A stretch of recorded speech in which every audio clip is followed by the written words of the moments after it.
Hi guys, మేమైతే మా ఊరు వచ్చామన్నమాట. సో మా ఊర్లో మా నియర్ బై హౌస్ దగ్గర ఏమేమి ఉన్నాయో, ఎలా ఉంటుందో మొత్తం మీకు చూపిస్తాను. ఒకసారి చూద్దాం రండి. సో ఇదే గాయస్, మా బ్యాక్ యార్డ్ వచ్చేసి ఇలా ఉంటుంది. ఇదైతే మా విలేజ్ కాబట్టి అయితే ఇట్లా ఉంటుంది. పల్లెటూరు కాబట్టి చాలా బాగుంటుంది పీస్ఫుల్గా. అండ్ అక్కడ మీకు వచ్చేసి కనపడుతున్న చెట్టు వచ్చేసి తాటి ముంజలు అంటారు. కొంతమందికి తెలుసు, కొంతమందికి తెలియచ్చు. ఇదైతే కొబ్బరికాయల చెట్టు. అండ్ అక్కడ వచ్చేసి ఆవులు అవి ఉంటాయి కదా, అవి అక్కడైతే ఉంటాయి అన్నమాట.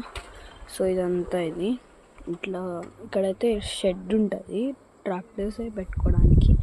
ఇదంతా ఇంకా అక్కడ కనపడుతున్నాయా మీకు మిరగాయలు ఉన్నాయి కదా రెడ్ కలర్లో, అవన్నీ మిరగాయలు. డీప్ ఇట్లా ఇక్కడ కొన్ని పొలాలు ఉన్నాయి. ఇదైతే గడ్డి వాములు అంటారు కదా, అవన్నీ గడ్డి వాములు అనమాట. సో మా బ్యాక్ యార్డ్ ఎలా ఉందో కామెంట్ చేయండి. బాగుంటే ఎస్ అని కామెంట్ చేయండి, బాగాలేకపోతే నో అని కామెంట్ చేయండి. Thank you.